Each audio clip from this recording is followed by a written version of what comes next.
Hello YouTubers! Boy, do I have another delicious recipe for you today. But first, I would like to say happy birthday to my mother. She turns, I don't know how old this week. She's upper 80s, almost 90. I don't remember exactly, but she's still kicking and she's got a birthday and she's doing pretty good. So I'm going to dedicate this recipe to her. Now what we're making today is a Greek cheese pie. Pastry actually. It's called Tyropita. Now if you want to look it up online, there's a couple different ways to spell it. Tyropita or Typopita. I hope I got that right. It is so delicious. It's one of my all-time favorite foods, and I actually haven't made it for a while, so I'm really looking forward to this. Now, the first thing you're going to need is some phyllo dough, and that has several different ways to spell it too.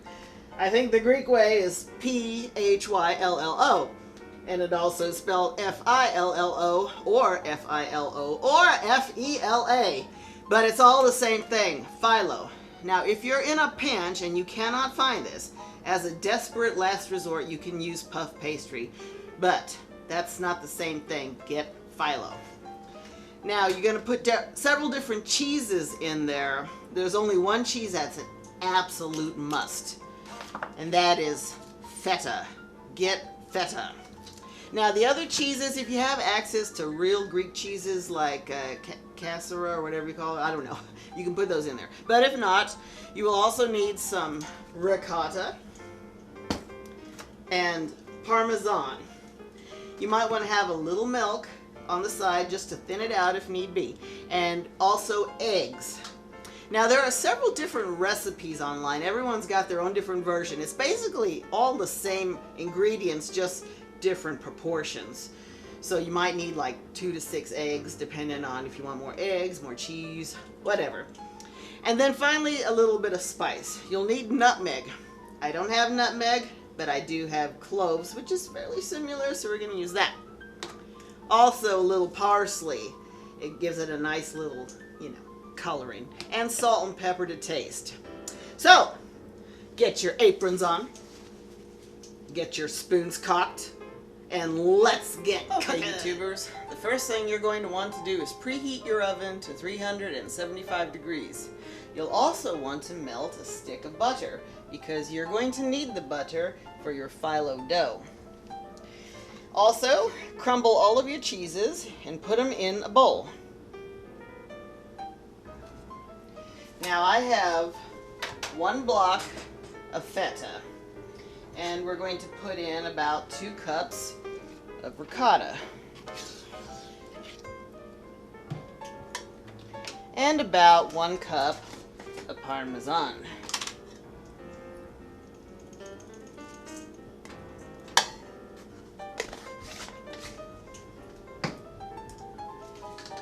And a little bit of parsley for our coloring.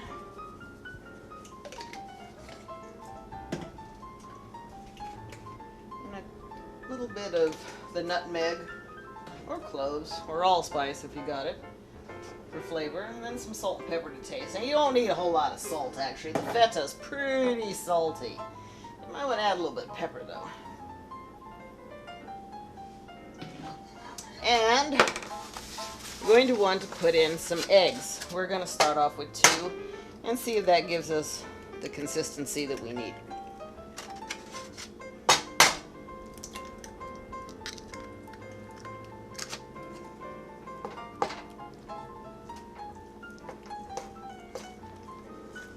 And just mix it all up together until it's nice and spreadable.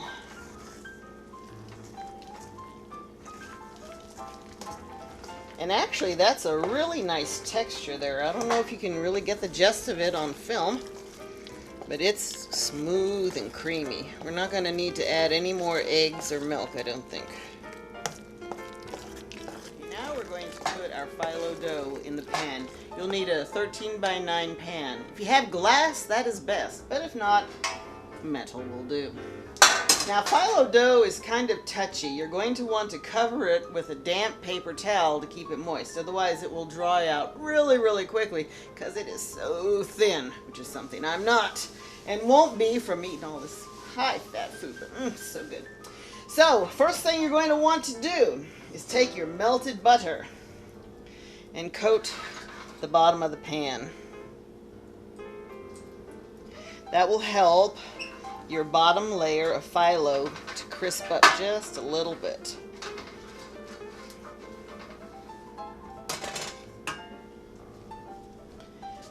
And then you're going to want to take a couple of sheets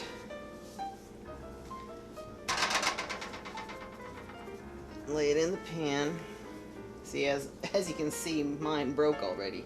But that's alright. It's not so much how it looks, it's how it tastes. And actually, this might work even better this way. So, layer some in there, and then brush it with the melted butter.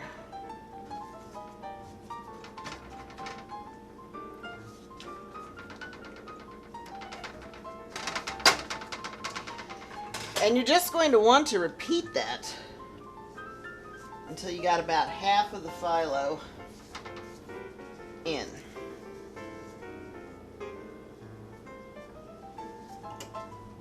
We're going to alternate here since we have a few pieces that are broken.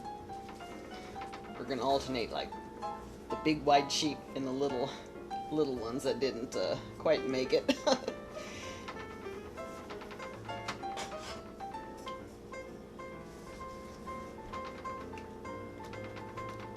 See how delicate it is? It wants to rip even if you dab it too hard.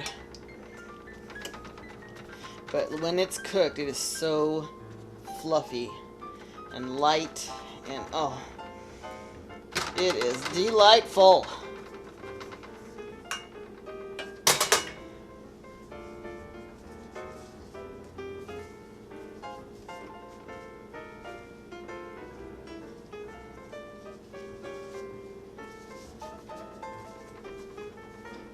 Okay, and this will be our bottom part of the cheese pie.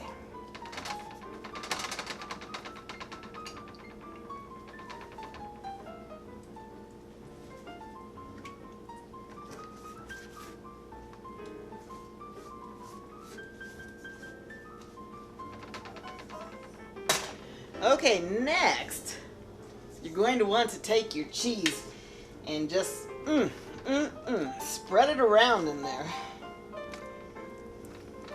Bet your mouths are watering already. I think you can almost imagine how this is going to taste.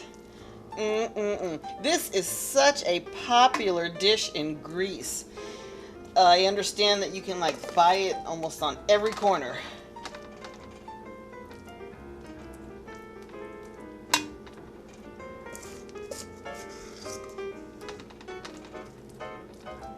Now a lot of people will make a bottom layer, put the cheese on, and then make a top layer.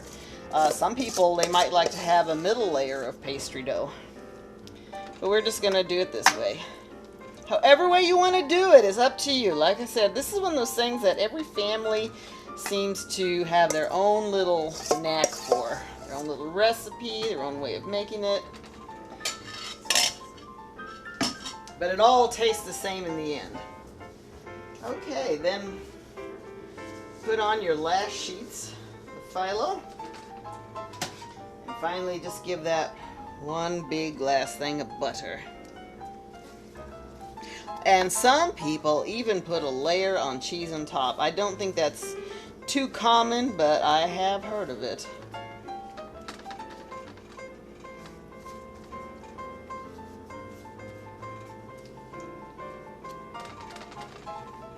I've heard people say tuck in the dough at the edges. I've heard people say don't tuck in the dough because it makes it more fluffy and crispy.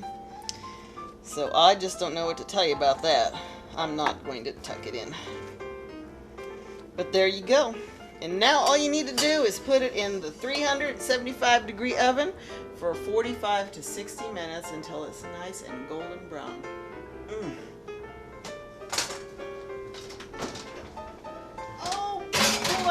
Food is done. I am so excited. My tummy's excited. My mouth is excited. Oh, look at that. See, a nice golden crust. Now, all we have to do is cut it into squares, appetizer-sized squares, and chow down.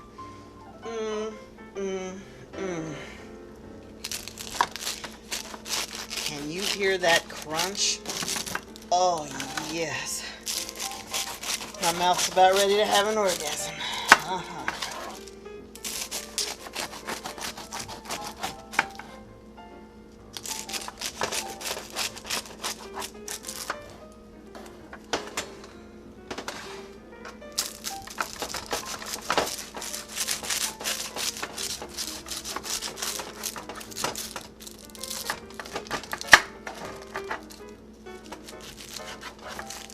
Yes, I can tell that the bottom layer did get crispy too. That's exactly what you want.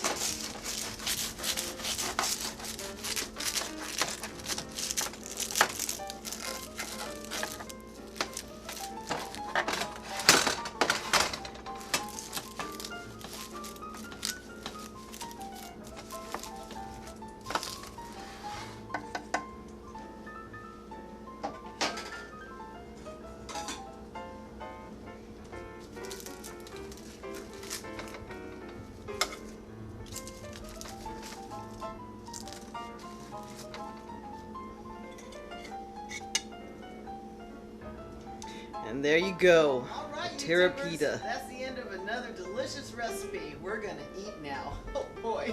And I just want to say, this is good hot or cold. I don't know which way is better. They're both good. Actually,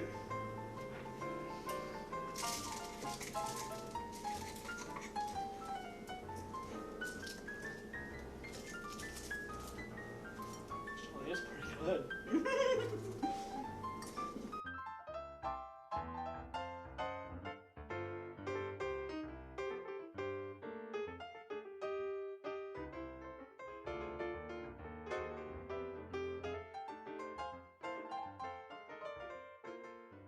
By the way, YouTubers, our recipe today was made extra delicious by the fact that we have a cameraman. Welcome, Robert Hunt from Atlanta, Georgia. I would like to say, by the way, that Robert is the one who did our original opening and end credits on the video. The end credit that you still see to this day is his. So Robert, tell us a little bit about yourself. Well, my name's Robert from Atlanta, Georgia. I've lived there all my life. I'm 32. Been in filmmaking a little bit now, probably a couple of years. I was down actually doing some videos for a friend of mine. We did probably about 4 back-to-back. And I've known this lovely lady for about, well, a year now? Maybe more. Maybe more. Yeah, maybe 2 years. Because it was since Ed died. Yes. Robert started off as a fan of Ed's, and now here he is today in our kitchen, filming. Watched her cooking videos, and I was like, hey, while I'm down, why don't we just, do one a little bit different, see if we can kind of make a twist on it. So that's where we're at. What you just saw is kind of our little take on it, and my little idea of what what I think it looks like. So there you go. I hope you enjoyed it, and I wish he was down here all the time. I would just like to say thank you, Robert. Hello, and goodbye to my former colleague, Lisa.